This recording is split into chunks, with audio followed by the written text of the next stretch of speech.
There was a wonderful story about, I think, President Eisenhower, when the computer was first being built. You remember that story? Eisenhower went into a room full of computers, and he puts a question to these machines: is there a God? And they all start up, and there's all those lights flashing and wheels turning and things like that. And after about 10 minutes of that kind of thing, a voice comes forth, and the voice says, "Now there is." Well, I bought this wonderful machine, IBM machine, and it's there.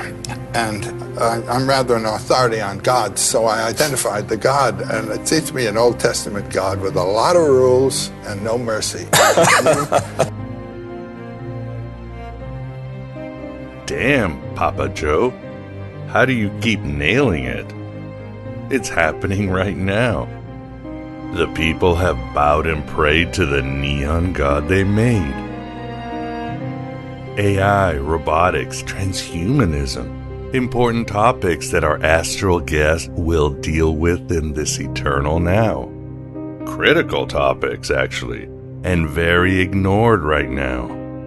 While meat sacks have been waving virus statistics on Twitter, fighting on the streets in that divide and conquer psyop, spending life essence on a sham election cycle, the Technocrats have gotten richer and pushed ahead their agendas.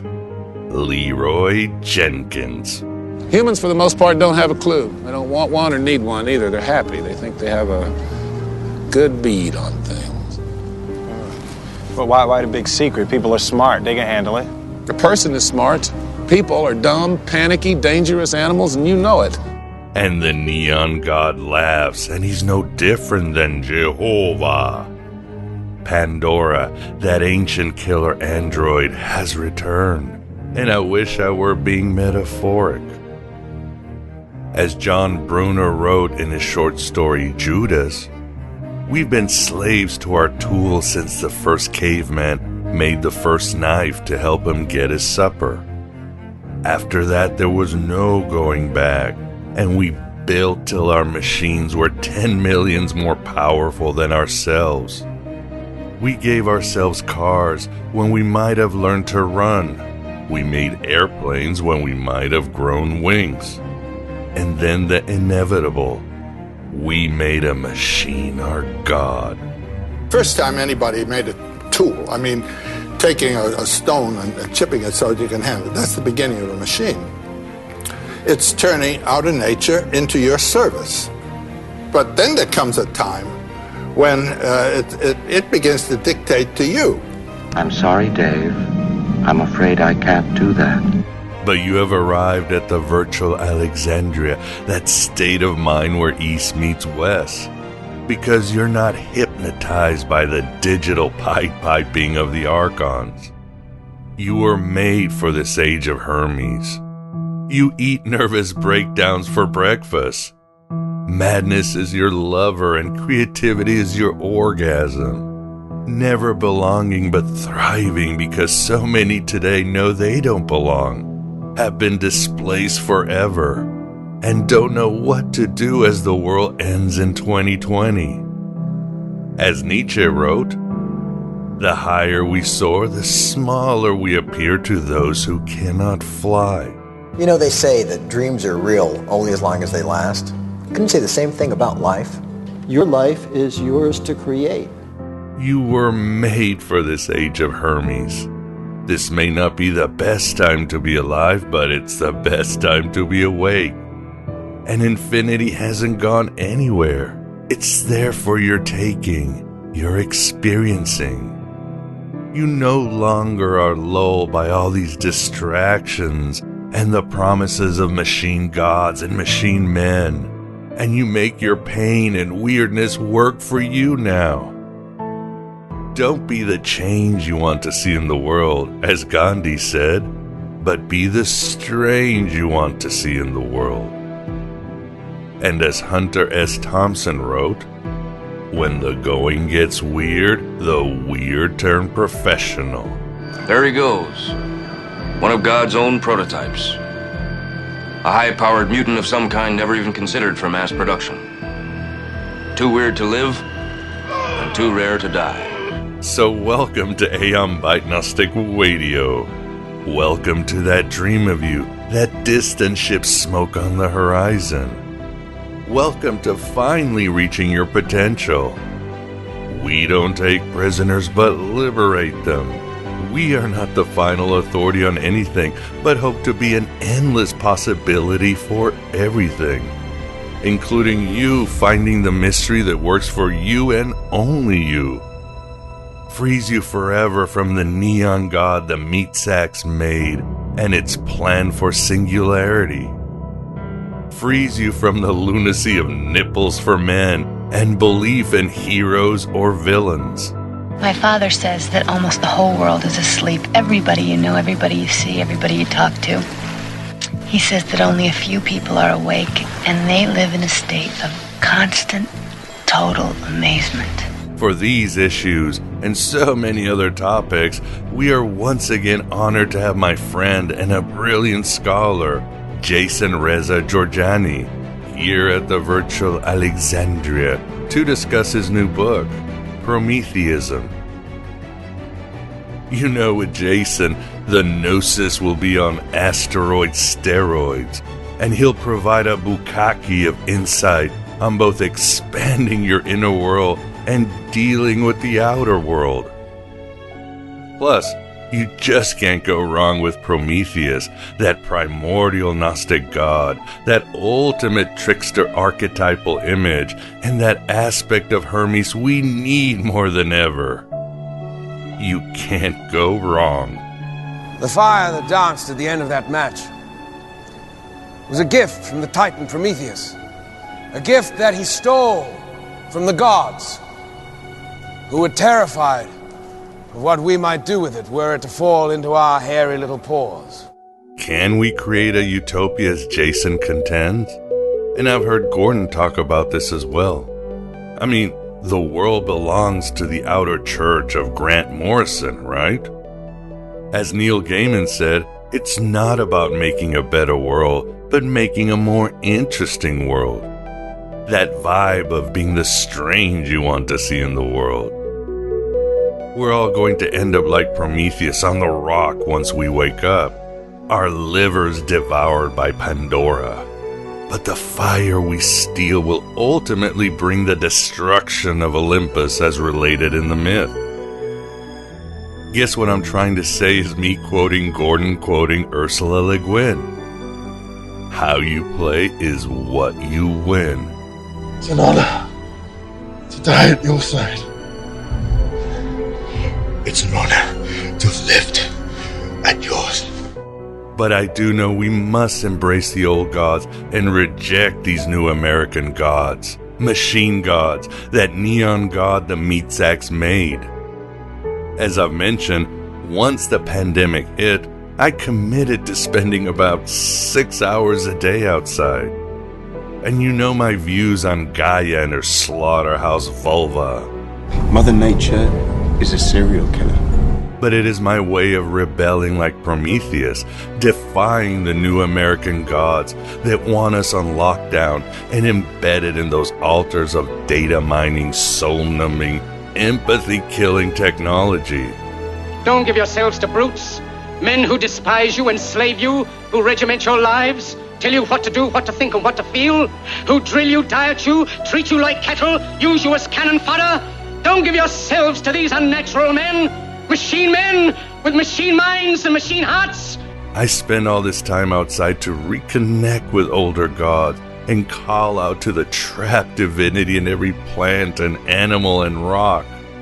Find that lost song of Orpheus. I got weirder, stranger, and found new, kinder dimensions of myself. I changed. And I hope you execute your own small Prometheus rebellion. Locate that fire that works for you. All because he gave us fire. We are the gods now.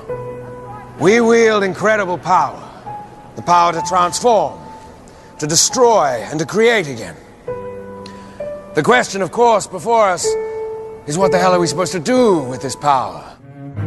And it is strange my wife complains that she sees hummingbirds and squirrels approach me solely outdoors since I've become basically part of the outdoor world.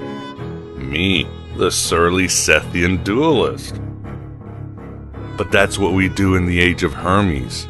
We trick the gods, we trick everyone around us, and we trick our own egos. We alchemically transform by being weird and soaring so high nobody understands us. As Ursula Le Guin also wrote, you cannot buy the revolution.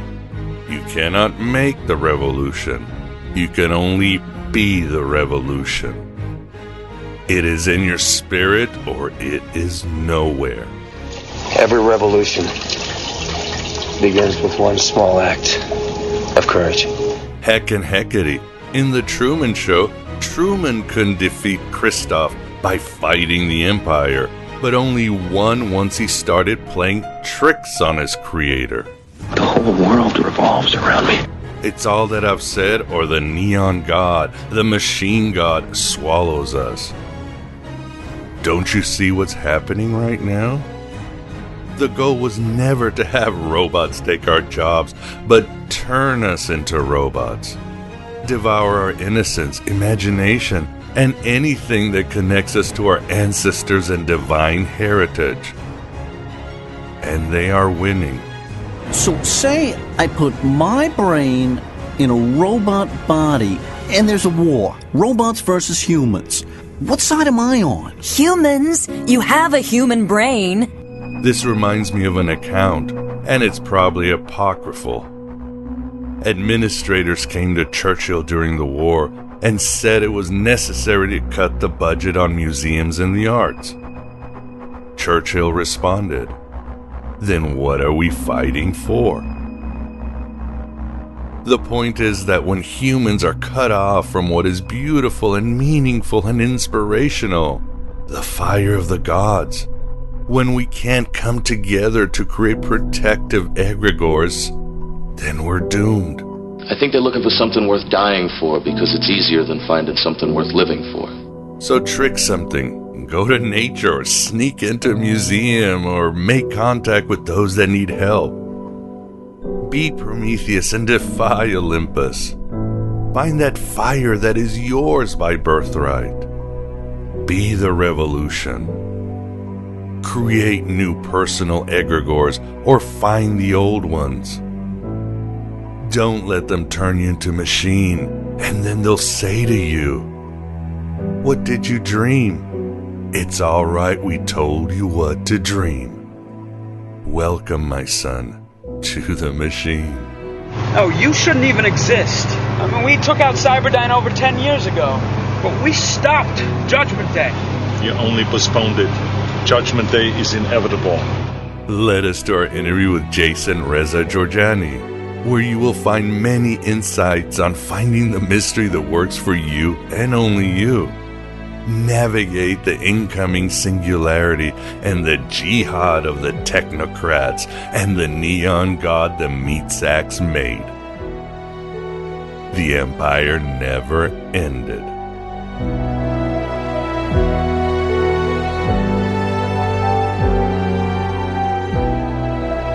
So, you produce a neo-human, okay, with a new individuality, a new consciousness. But that's only the beginning of the evolutionary cycle, because as the next cycle proceeds, the input is now this new intelligence. As intelligence piles on intelligence, as ability piles on ability, the speed changes. Until what? Until you reach a crescendo. In a way, could be imagined as an almost instantaneous fulfillment of human and neo-human potential. It could be something totally different. It could be the amplification of the individual, the multiplication of individual existences, parallel existences, now with the individual no longer restricted by time and space. And the manifestations of this neo-human type evolution, manifestations could be dramatically counterintuitive. That's the interesting part. The old evolution is cold, it's sterile, it's efficient, okay? And its manifestations are those of social adaptation. You're talking about parasitism, dominance, morality, okay? War, predation. These would be subject to de-emphasis. These would be subject to de-evolution. The new evolutionary paradigm will give us the human traits of truth, of loyalty, of justice, of freedom. These will be manifestations of the new evolution. And that is what we would hope to see from this. That would be nice.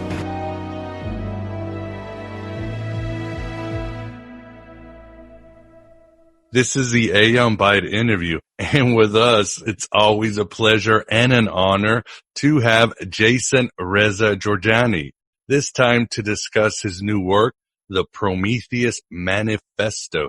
Jason, thank you very much for coming on Aeon Byte in the virtual Alexandria. Thank you, Miguel. It's great to be back with you again. Always great to have you, and it's always great to have the Moondog Vance. How you doing, Vance? I'm looking forward to this wonderful interview. It should be very enlightening. Oh, it always is when Jason is around. Always great, intriguing, engaging, and often game-changing ideas. So before we get into your new work, and this definitely ties into it, a couple of questions that might seem to be side questions. But Jason, I'd like to ask you, what do you think of 2020 so far as a historian and a philosopher, or even someone who studies parapsychology? Well, I'll stick my neck out and say that I think it will be remembered as one of the most significant turning points, certainly in modern history. When we think in terms of single years, like, 1914, 1939, perhaps the beginning of the Second World War, 1968.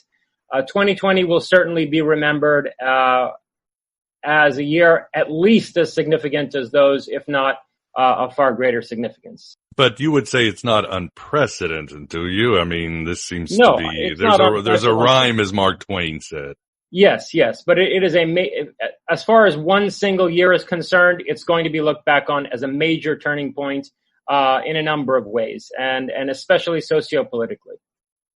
Yeah, you even write in the Prometheus Manifesto, it is no coincidence that this pandemic has taken place in the same decade as a revolution in robotics, nanotechnological 3D printing, and the development of viable drone delivery technology. But what's interesting too is you also say that cities will not be repopulated and reclaimed. Why do you think they would drive us out of cities? I thought the idea was to put us into cities and keep all the resources. Yeah, I'm very concerned, Miguel, that, first of all, some of the people who follow my work may be aware of this. I wrote a brief blog piece on the coronavirus back in the late spring of 2020.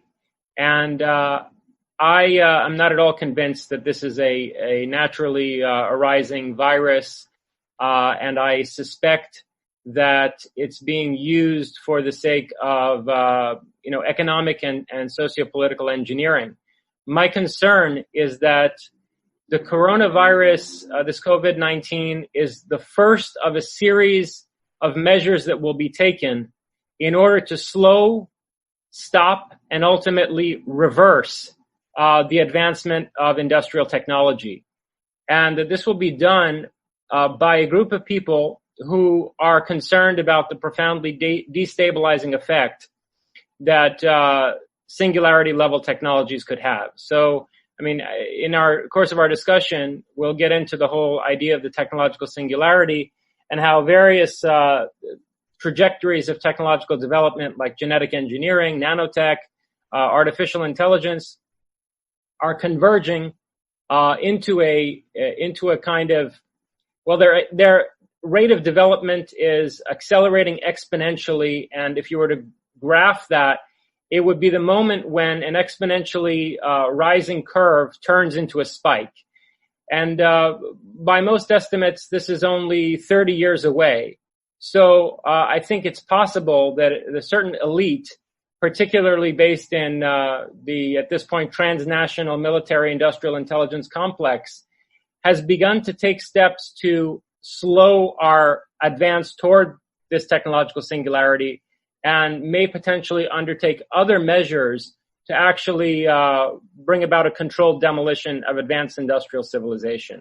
And that's why I'm concerned that the really significant impact on metropolitan life that this virus has had will not be something that's transitory, and that we may see a permanent movement away from urban centers as a result of other crises that are going to emerge. I mean, look, it's not just the coronavirus that's affected life in urban areas. We also have these riots and, the increasing eruption of violent social chaos, which I think will only get worse after the November election. So I envision a long-term migration from out of urban areas and into a kind of neo-agrarian homestead restructuring of civilization. And I'm actually very concerned about that, because it would isolate people and make them more vulnerable. Actually, ironically, it would make them more vulnerable to centralized control, because it reduces the opportunities for political organization and protest in a positive sense. Very interesting, and we definitely want to unpack some of your ideas as they are relevant to your book. But another side question, and this is one of those I had for a while. It's one of those, God, I wonder what Jason thinks of this. But I don't know if you can speak to this, but have you heard about Fomenko and the new chronology, Tartary, and all this quote unquote new scholarship? And I'm only asking you because you're a scholar of Persian history, ancient Persian history, and there's some things on the internet saying that Genghis Khan was a Scythian and he had red hair and blue eyes and all this other stuff. Have you heard of any of this, and if you have, what are your views? Frankly, I have not. I have not heard any of that. That would be remarkable if there were empirical evidence that Genghis Khan were a Scythian. I would be very skeptical of that. But, I'm interested to look into it. Certainly send me some information about it. Sure. And, it's interesting. But as far as you can tell, none of the Persian historians or anything ever said anything about Genghis Khan being fair. I mean, he was from Mongolia. He was Asian. Yeah. And, it's, when you're from Iran, you know very clearly that there was a major demographic impact of the Mongols on Iran. You can see it in the population phenotypically. So, it would, if something like that were true, it would mean that there was one leader, namely Genghis Khan himself, who was of Scythian stock, but he was leading a society of Mongol hordes who proceeded to invade Iran. Clearly, the bulk of the people who invaded and conquered Iran in the 1200s were, of Asian ethnicity, and they left a deep demographic impact on the country. Well, wonderful. Yeah, I'll send you some information because this has been spreading on the internet, and I'm especially saying that Tartary was really this great empire that got hidden, and I'm not convinced. I'm just asking around to historians and honest historians that are out there, but we shall find out. So I guess the question, Jason, would be directly, what is the Prometheus Manifesto? And what jumped out on me is you say very plainly, this is a declaration of war.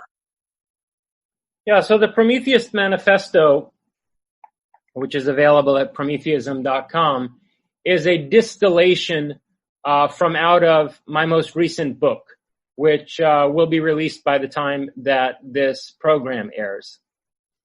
And the Prometheus Manifesto basically returns to the philosophical trajectory of Prometheus and Atlas, but with more of an emphasis on technological developments of the kind that I treated in World State of Emergency. So in a way, it's a hybrid of the project of Prometheus and Atlas and World State of Emergency. And it begins by looking at some of the, attributes of Prometheus and what makes the myth of Prometheus unique, and then goes into an examination of what people in the tech community call the technological singularity in terms of three different facets, or, three major aspects: the end of humanity, the end of history, and the end of reality.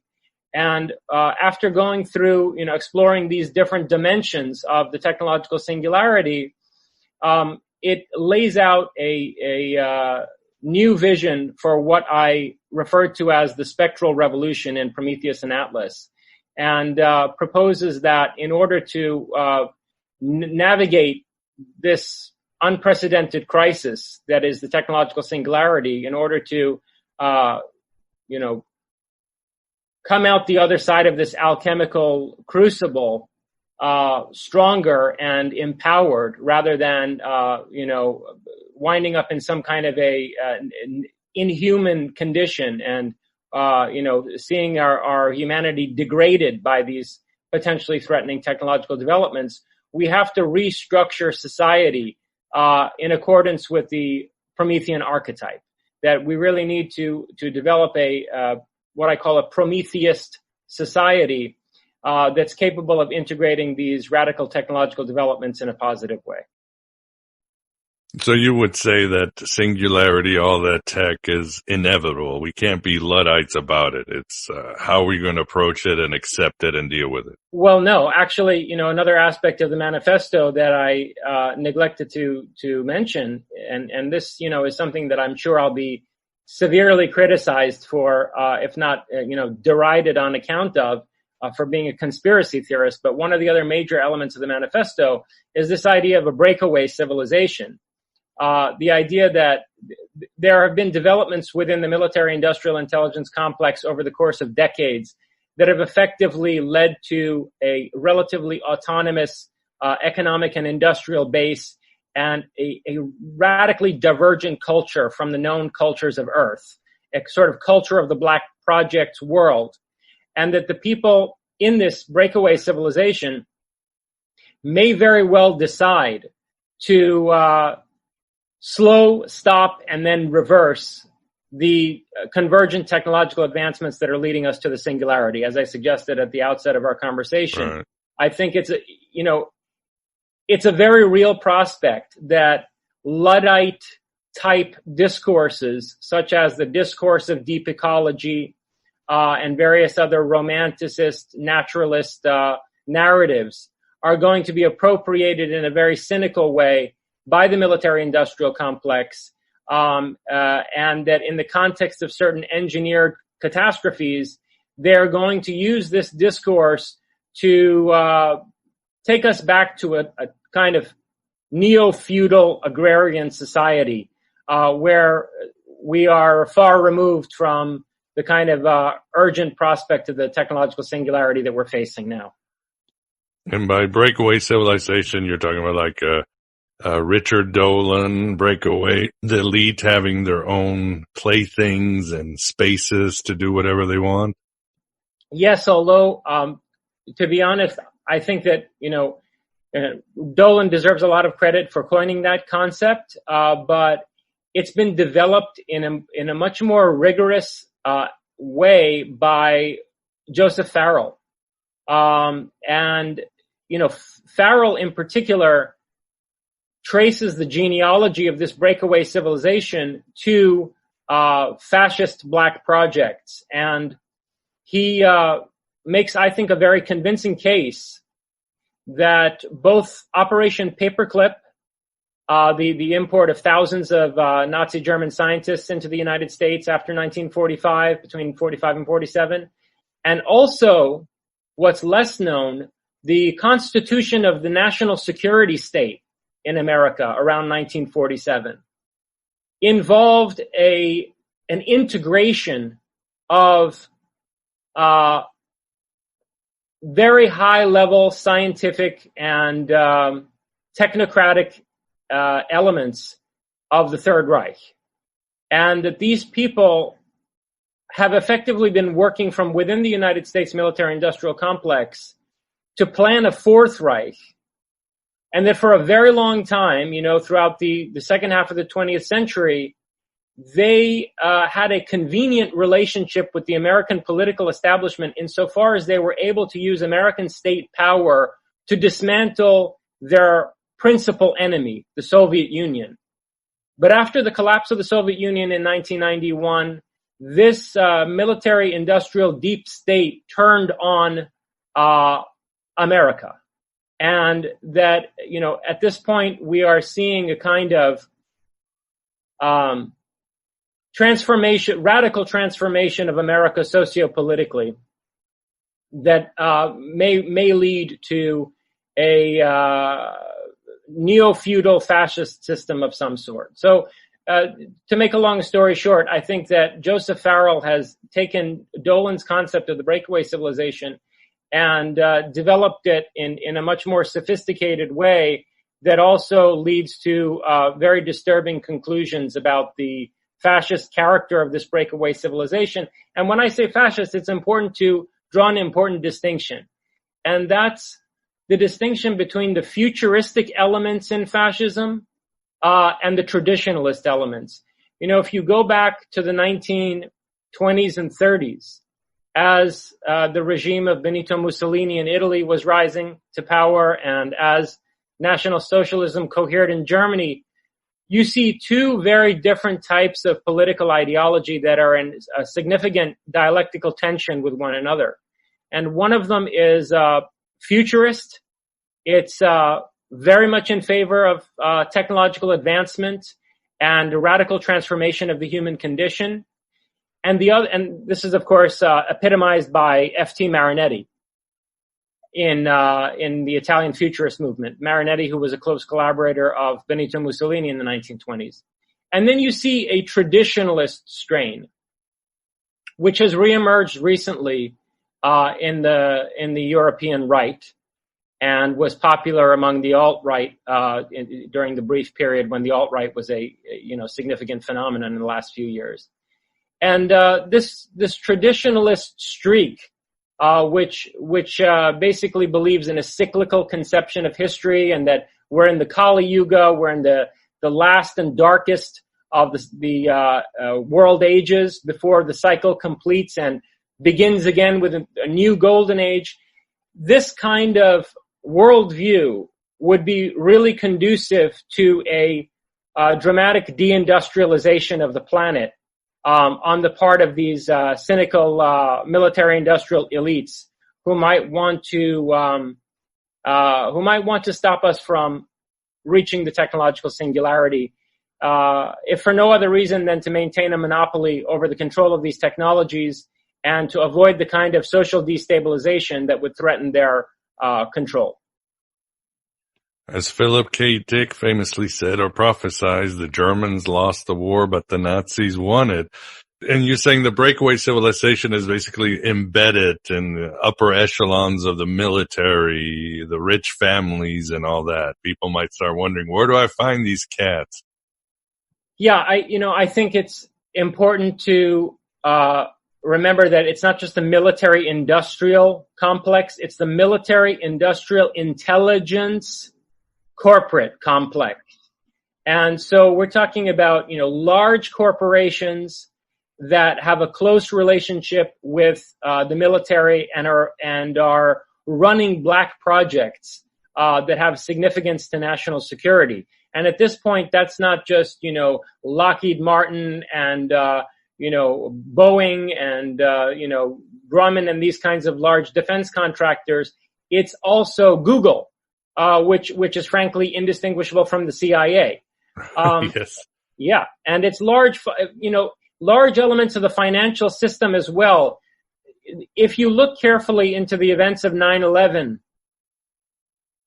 Deutsche Bank plays a very disturbing role in all of that.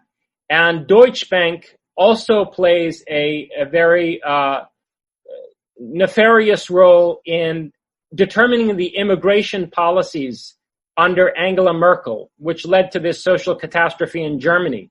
This opening of the doors of Germany to masses of migrants from Syria has led to a fascist backlash amidst the German population. I think that this is being censored to a great extent in mainstream media, but over the coming years, you're going to see what kind of a virulent right-wing backlash was catalyzed by these immigration policies, and they have the fingerprints of Deutsche Bank all over them. So, and then, you look at, who was handling money for the repatriated Nazis who moved to places like Argentina after 1945, and you find some of these same financial institutions involved there.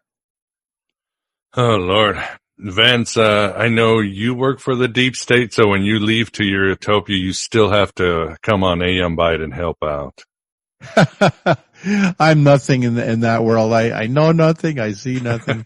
But I'll tell you though, the one thing that I have learned, through my years, even before I worked for the deep state, is that, for many years, the military has always run scenarios and simulations to see, how things would come out if this war started out, if this country acted up and so forth. Well, at this point, if you connect that with artificial intelligence, and you have to assume that artificial intelligence has developed far beyond what's publicly disclosed, there's probably an artificial intelligence already running the world economy, the world military strategy, and so forth and so on.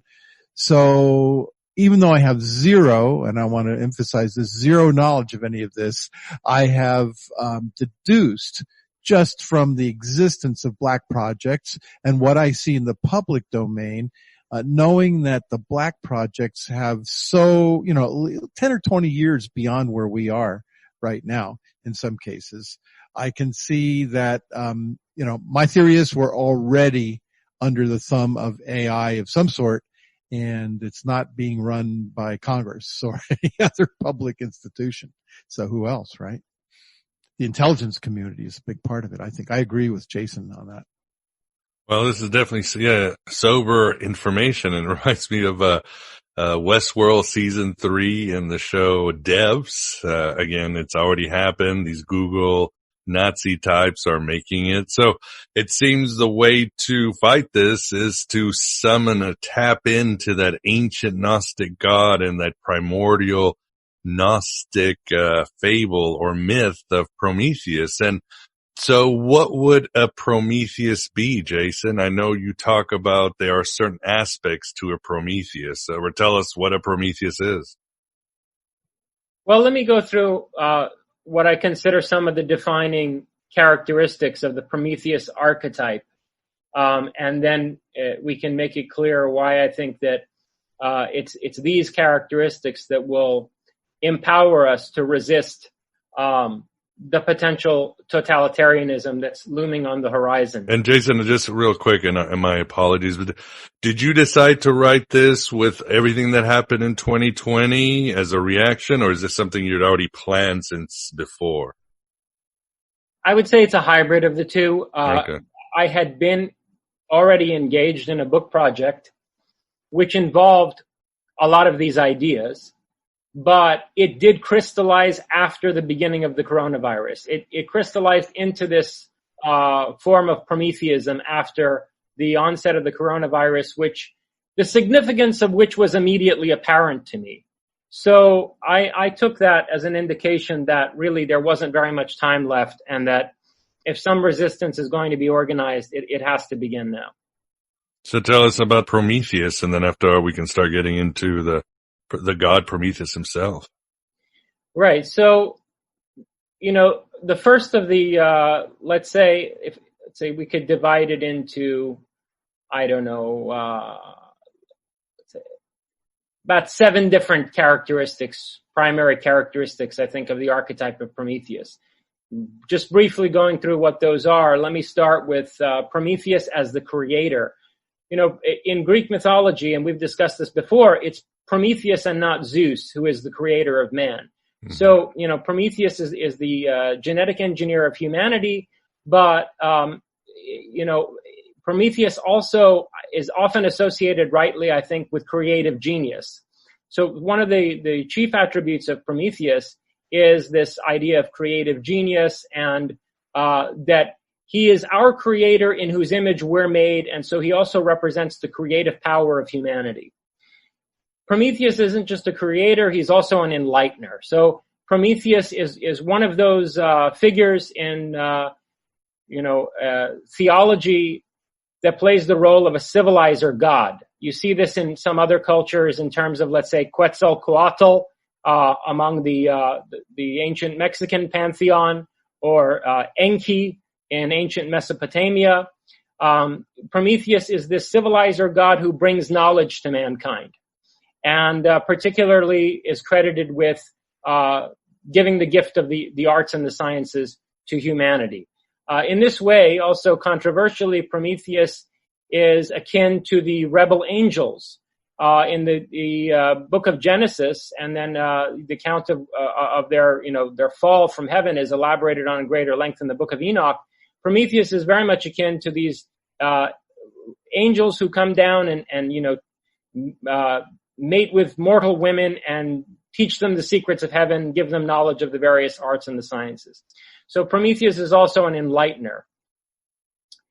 And then, there are other aspects to Prometheus that are in a way darker and more, they express sort of the shadow side of this archetype, but it's a shadow that I think also needs to be drawn on to gain the strength for the type of resistance that will be necessary. So here we go into the idea of Prometheus as a trickster. Prometheus is the god of machination. The Greek word mechane is the root both for machination in the sense of conspiring and contriving, and it's also the root for the mechanical. So insofar as Prometheus is the god of technology, he's also sort of the god of contrivances and machinations and artifice. And he uses cunning and deception in order to steal fire from Olympus, to bring the light of science and the fire of the forge to humanity from Olympus.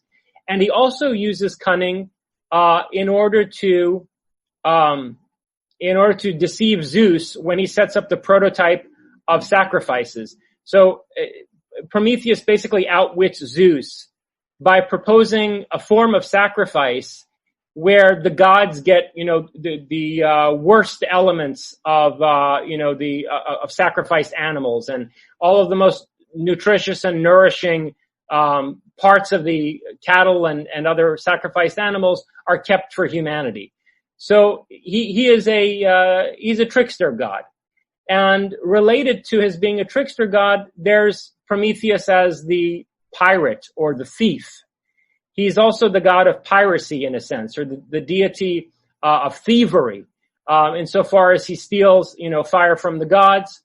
And let me go back for a second just to the idea of Prometheus. Well, actually, no, I'll come to this momentarily. So he's also associated with piracy, and the ethos of pirates on the open sea, whether it's the Cilician pirates in the Mediterranean fighting the Roman Empire, or whether it's the pirates of the classic age of European colonialism, there's something of that spirit to Prometheus as well. And, this is closely related to another major element of the Promethean archetype, Prometheus the rebel. So Prometheus is like the incurable rebel. He is just, he is an inveterate rebel. He rebels against his fellow Titans in order to empower Zeus, believing that Zeus is going to be a more beneficent god than Kronos or Saturn. And he quickly realizes that Zeus is at least as tyrannical as the Titans were. And so he turns on Zeus, and he becomes a champion of humanity and leads humanity in a kind of rebellion against the archontic power of Olympus. So we have Prometheus as the rebel. And then we have, the consequences of that rebellion. I think, the last, another major aspect of the Promethean archetype is Prometheus as a martyr. Prometheus as a god who is sacrificed. And in this way, Prometheus prefigures Christ, although I think it's wrong to formulate it that way. I would say more that the Christ myth, the myth of the God who's sacrificed for the sake of humanity, that we see at the core of Christianity, is a reiteration of this element of the Prometheus archetype. So Prometheus is also the deity who has the forbearance and the sort of transcendence of his own ego to the point where he's willing to sacrifice himself for his children, namely humanity. And then finally, there is, of course, that attribute of the Prometheus archetype, which is definitional. The very name Prometheus means forethought or thinking ahead. So Prometheus is the god of projection, the kind of projection that we see in mathematical science, but also prediction and prophecy. Prometheus, in addition to being the god of technological science who gave humanity the capability to plan ahead and make provision for the future using science and technology, Prometheus also taught humanity divination and various methods for using precognition and for basically having a providential power to see the future and therefore to evade nightmarish futures and to seek out more utopian futures, to become the masters of our own destiny by seeing ahead. So those are, I think, 7 principal characteristics of the Promethean archetype that could empower us in a rebellion against those elements of the breakaway civilization that want to carry out an engineered regression of our planetary society and submit us to a traditionalist totalitarianism. Definitely a god I like, and we should all embrace. And I like in some myths, it's Athena that helps Prometheus go get the fire. So we have sort of this primordial Logos and Sophia figures, very old. But the question would be, Jason, as far as you know, some have said Prometheus is not Greek. He might be imported, but this myth thousands of years ago is very radical. Again, it's very Gnostic about how to rebel against the ruling powers and the gods. It doesn't even seem it would fit in the consciousness of these pre-Socratic men. Do you see it the same way? What a remarkable story came out so early in human history? I'm not sure I would say that. I would say that, well, let me make a couple of points in response to that. First, in terms of the pre-Socratic age, I would say that the emergence of Prometheus in the context of Greek tragedy, as the central tragic figure of Greek culture, actually prefigures pre-Socratic philosophy. Prometheus heralds the age of pre-Socratic philosophy. If you look at it chronologically, I mean, the dramas of Prometheus attributed to Aeschylus are written round about the time that we see, Heraclitus and Pythagoras as the first pre-Socratic philosophers. And that brings me to the second point that you made there about whether Prometheus might be imported. I'm not sure whether Prometheus was imported into the Greek pantheon the way that, say, Dionysus was. But what I can tell you is that the characteristics of Prometheus are in many ways identical to those of the Persian god Ahura Mazda. And the Prometheus myth rises in prominence in Greek culture at just the time that the Persian Empire invades Greece. And I don't think that that's coincidental at all. Although Prometheus is mentioned in Hesiod a couple of hundred years earlier, Hesiod is a paternalistic, patriarchal, traditionalist who has a very negative attitude toward Prometheus. And the myth is not elaborated in great detail in, the works and days or theogony of Hesiod. It really emerges, in a crystallized form in Aeschylus, and Aeschylus himself fought in the Persian Wars. And Aeschylus wrote a drama called The Persians, where he gives a fairly sympathetic, he delivers a fairly sympathetic portrayal of Xerxes and of the Persians. So I think that the manifestation of the Prometheus mythos in Greek culture has a lot to do with the impact of the Persian Empire on the Greeks. And that's also relevant to these,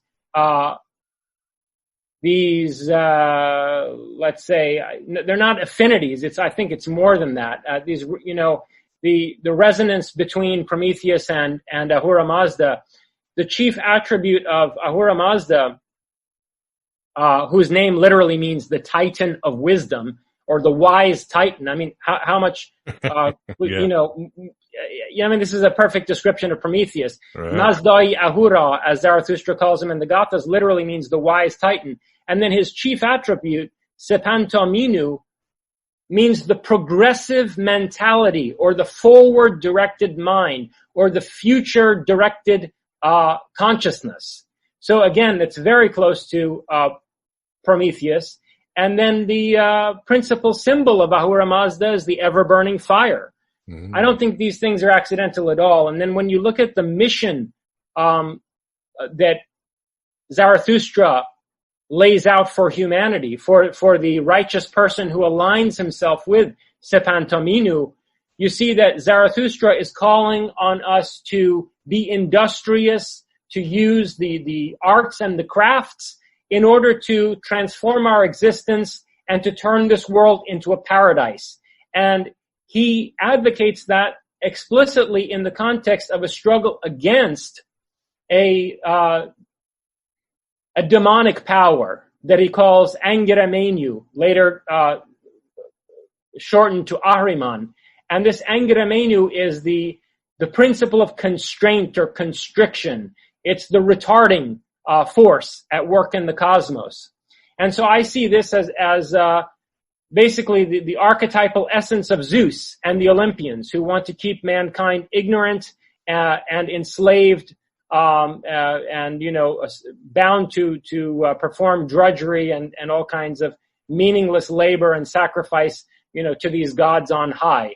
So I would say there's striking affinities between the archetype of Prometheus and the attributes of the Persian god Ahura Mazda. And that makes sense, because in past shows, Jason, we've talked and you've made a very good argument. Zoroaster was that first figure in history that shifted from obedience to the gods to the supremacy, the importance of the individual, right? So this vibe kind of went right into the Greeks. Absolutely. And, in a way, I would say that Prometheus is the ultimate champion of human individuality. I would say so too. And Vance, what do you think? Do you have any questions for Jason or comments? Yeah, one small question. Jason, is there any connection between Enki and Prometheus, and Enki and the Persian equivalent? I suspect that there is, but this takes us into much more controversial territory, which of course this program is the perfect place to explore. I think this takes us back to the myth of Atlantis, which I elaborated on at length, and I really delved into that in Prometheus and Atlas. Oh, yeah. Or, in Prometheus and Atlas, I dealt with one of Prometheus's two brothers, the Titan Atlas, who in the version of the myth recounted by Plato and Timaeus and Critias is depicted as the king of Atlantis. Atlantis literally means the realm of Atlas. And so I suspect that these myths of Enki and Enlil in the conflict between Enki and Enlil in Sumerian culture, which was passed down to other Mesopotamian civilizations, and the myth of the conflict between Quetzalcoatl and Tezcatlipoca. Quetzalcoatl, the feathered serpent, the wisdom god, and Tezcatlipoca, the smoking mirror, which I've always found to be a rather ominous name for this demonic figure in the Mayan culture. And then the conflict between Ahura Mazda and Ahriman. And finally, the conflict between Prometheus and Zeus. I think all of these are reiterations of some primordial memory of a revolt that took place in Atlantis. And I think that when you look at Timaeus and Critias and the account that Plato gives of why the flood was brought, there's an interesting parallel there to the book of Genesis, right, where effectively you have this explanation that the flood was brought by these archons, these gods who control humanity from on high, because humanity had become self-sufficient, people weren't sacrificing to the gods anymore. They had developed very advanced technology. They were developing a planetary scale civilization and were basically ready to storm heaven and go out into the cosmos on their own. And so in order to stop this and lower humanity, humble humanity, and reduce us back to a position of servitude, this great deluge is brought. And it's also worthy of note that, the Noah figure in Greek culture, Deucalion, is a son of Prometheus, and he helps to bring civilization back to the earth after the Great Flood in a way similar to Quetzalcoatl and Mayan civilization. Yeah, the fact that Quetzalcoatl is like clear across the Atlantic Ocean, and you wouldn't think there would be a great avenue of communication between those two areas does strongly suggest some ancient connection where there was more confluence between the peoples. Yeah, let me say something else about that. I mean, I'll go so far as to say I think Quetzalcoatl is Prometheus. I think Enki is Prometheus. Ahura Mazda is Prometheus. Prometheus is an archetype. It's an archetype capable of generating an egregore, which is something we can go into later in our conversation. But Prometheus is an archetype which is capable of generating, perhaps many different egregores, different iterations of itself at various times and places. And I think that, assuming we're not living inside of a computer simulation, and the cosmos that we see out there is actually there for us to explore, which may actually be an unjustified assumption, but we can talk about that separately. In any case, if the cosmos is actually out there and there are other populated planets, I would suspect that you would find an analog to the Prometheus figure in any humanoid civilization. That, this archetype would be universal to beings who are similar to us, to beings who have the characteristics that Martin Heidegger described as the existential structures of Dasein. And so, this is one of the reasons why I've chosen Prometheus as a symbol that we can look to reorganize human society at this crucial moment when we're approaching the technological singularity. Partly, I've chosen it because of its unique universality. And I see Prometheus reflected in all of these other figures of various cultures, from the Mayan Quetzalcoatl to, the Mesopotamian Enki and the Iranian Ahura Mazda. Very cool. And we should definitely include Hermes in there. But before we get into egregores, which I think is very important to your work and understanding this arc of history and, parahistory, and as you're talking about other civilizations and dimensions, we both like the work of Adrian Mayer. And in the myth of Prometheus, his liver is eaten out, and people make the mistake of thinking it's eaten out by an eagle when it's actually a robot. And of course, later on, we have the myth of Pandora, who's also a robot who wants to bring destruction upon humanity and dupes Prometheus's, not very smart brother. How does this myth play into your work, or what do you think of these energies moving in the myths? Well, the reason it's the liver is because the Greeks used the liver for fortune telling. The liver, the blackness of the liver was used in a way comparable to crystal ball gazing for, basically prognostication and seeing the future. And so Zeus wants to know what Prometheus knows. And this is a very powerful symbol because it means that Zeus is not omniscient. It's an admission that Zeus is not omniscient because he's, as it were, picking Prometheus's brain, through his liver, to find out what he knows. And in particular, in Prometheus Bound, Aeschylus's tragedy, it's indicated that the secret Prometheus is harboring is the secret of who is going to unseat Zeus. And there's this whole story about how it's actually the soul who winds up being born as Achilles, and there was a possibility that Achilles would have been born as the son of Zeus, that Zeus was going to sleep with among the many, women that Zeus constantly is engaged in raping, the serial rapist was going to basically sire Achilles with some mortal woman, and that had Achilles been born as the son of Zeus, he would have risen up against his father and unseated him.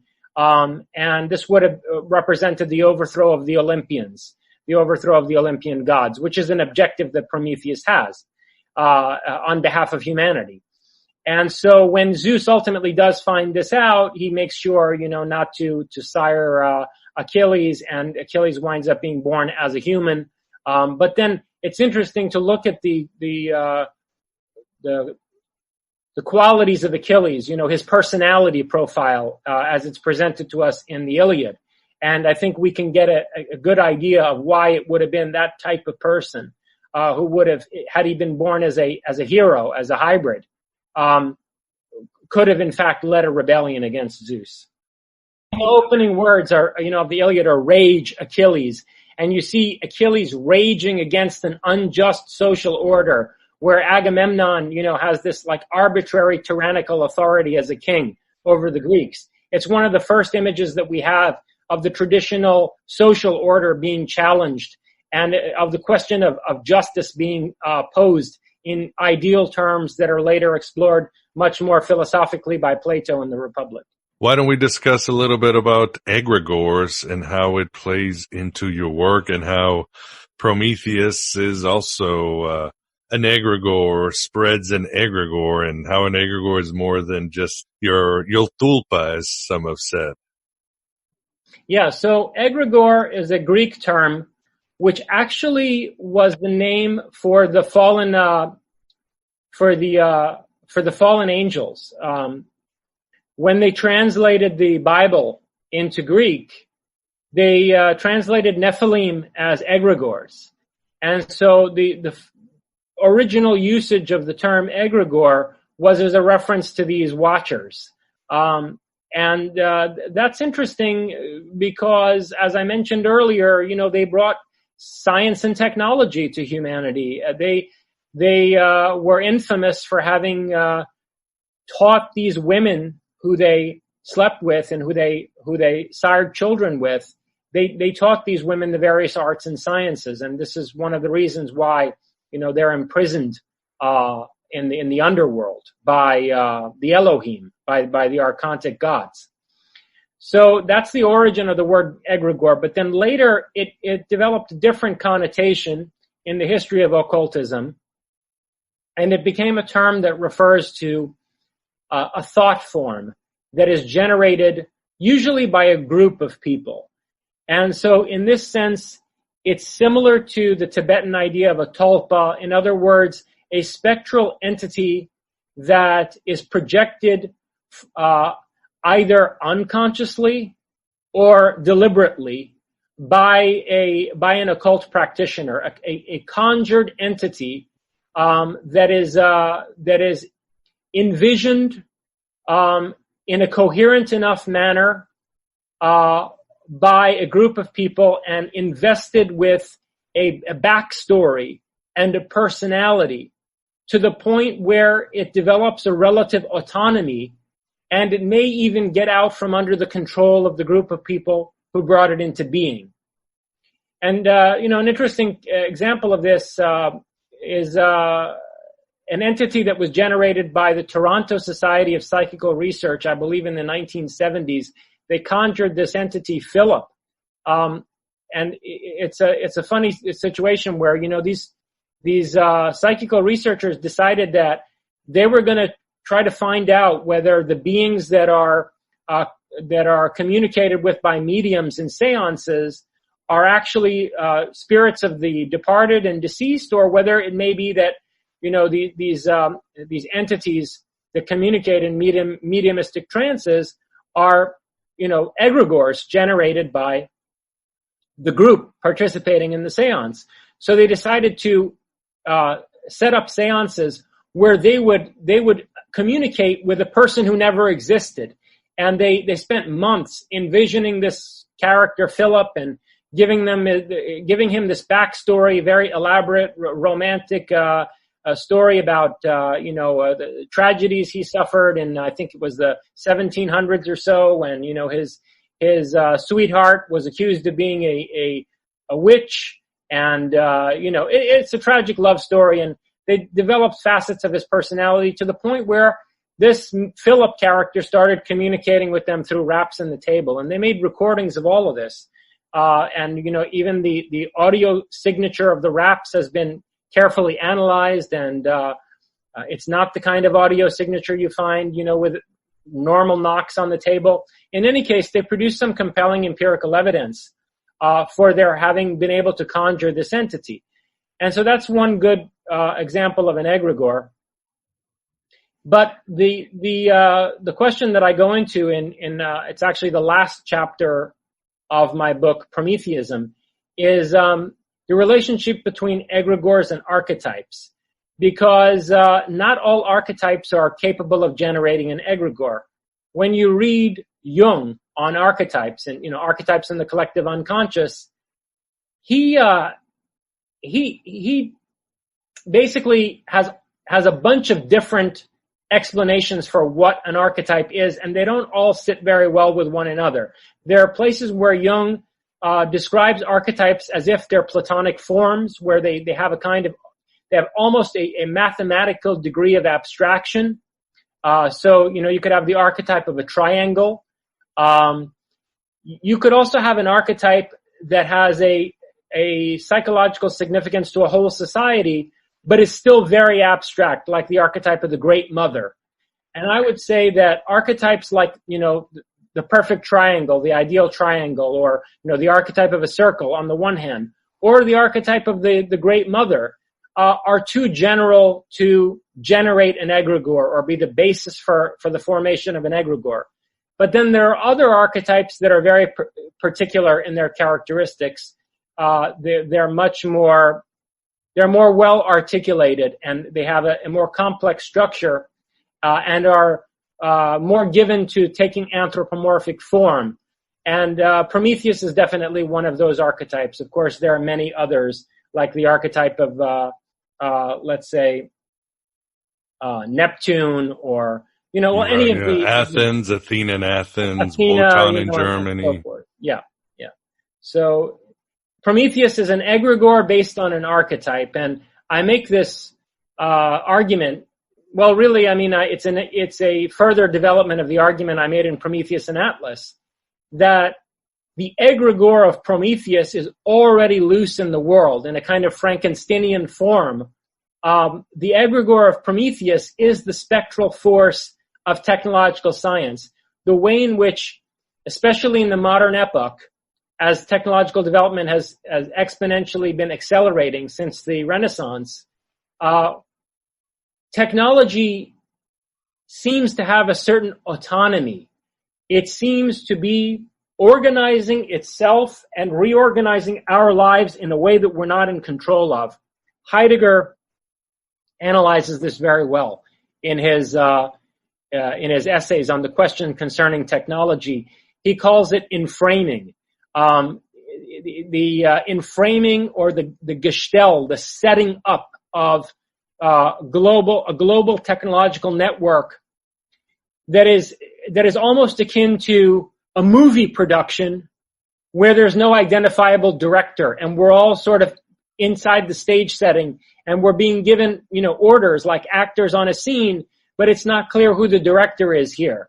And he also calls this the age of the world picture. In other words, the age when the whole world becomes like a motion picture without any identifiable director. And we're set up. Gestell, the German term he uses, means set up. And it's the setup like the rig, like the Tinker Toy setup, but it's also the setup in the sense of being framed, like being framed for a murder. In other words, some very horrible things could wind up happening on account of technological advancement, like, for example, a global thermonuclear war, without our even really being responsible for it, so that we will wind up this egregore, this spectral force of technological science, will wind up setting us up as murderers, potentially on a global scale. And this is, of course, a scenario that you see in the Terminator films with Skynet, the artificial intelligence that sets humanity up for a global thermonuclear holocaust. So what I'm arguing in Prometheism, going back to the thesis of Prometheus and Atlas, is that we need to develop a more conscious relationship with this Promethean archetype that is already controlling us from out of the collective unconscious. That we need to make this, the unconscious power, the spectral force of this archetype conscious, so that we can appropriate it in empowering ways, rather than having it run loose as a kind of Frankenstein's monster that imperils human existence. Well, we are towards the end of the interview. For the audience, I will, of course, have show notes on Jason's new book, Prometheism, links to the Prometheus Manifesto. But, Jason, if people want to find you, you're still at the same web address, still in the same haunts of the internet? Yeah, so I still have jasonrezajorjani.com, but now there's also prometheism.com. And Prometheism has links to, the YouTube channel for Prometheism and the Facebook page and Twitter and so on and so forth. Awesome. Well, audience, please support Jason, because I would have to agree that we need Prometheus more than ever. Any of these trickster gods, this is it. This is if you think 2020 was stressful, wait till 2021, and we got to be ready. As Michael Moorcock said, we got to be veterans of 1,000 psychic wars. But that's one reason we do this show, to bring that enlightenment, that fire from the gods, and steal that fire from the gods. So, but Vance, first of all, thanks for joining us on this show. Okay, it's been an honor and a privilege to participate in the field test for the New World Order. So, Jason, appreciate your work there. That's a lot of good stuff, a lot of cogent thought. Thank you, Vance. Sometime it'd be nice to have a conversation off the record. Yeah, I'm very interested in this, as Miguel knows. Definitely delves into this stuff from all angles. But Jason, well, as always, really appreciate you coming on the show. It is always an honor and a privilege, and we feel you always make the world a better place with your ideas. Thank you, Miguel. They're incendiary ideas, but I think at this point they're necessary. I agree. As I forget who said it, Martin Luther King Jr., the roof is on fire and we're all under the same house. He also said the arc of the universe is long, but it bends toward justice. Amen. I love that quote too. Well, Jason, as always, thanks for coming on the show and taking your time. Thank you, Miguel. It's been a pleasure as always. And there you have it, my beloved truth seekers. The first part of our interview with Jason Reza Jorjani on his new book, Prometheism. They say you want to start a revolution, but you need to be the revolution. In our second part, Jason will discuss Jung and his views on UFOs, which will bring more clarity on egregores and archetypes.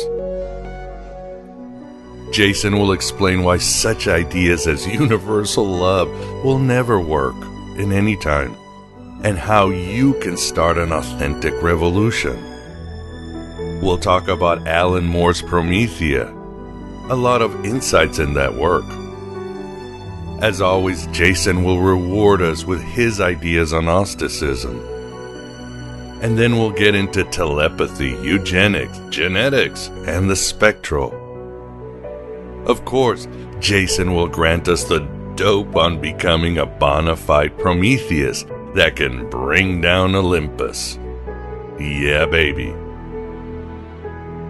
So please become an AB Prime member or patron at Patreon for the full stealing of fire. And plenty of more rewards and a direct path to joining a Gnostic community that is becoming the revolution. Instead of me maimon-splaining all the benefits, please go to The God Above God Dead Kim or just message my ass. Let's keep growing this red pill cafeteria. 2020 has been Aeon Byte's best year, and that's largely because many are realizing that these are Gnostic times and only Gnosis will set us free. You are the final authority, have always been. Now you must write your own gospel and live your own myth to unleash your inner Prometheus. Anything else would be sane, and sane don't cut it anymore. Thanks for being here. Thanks for being yourself, your true self, here in the desert of the real. Hello and goodbye as always.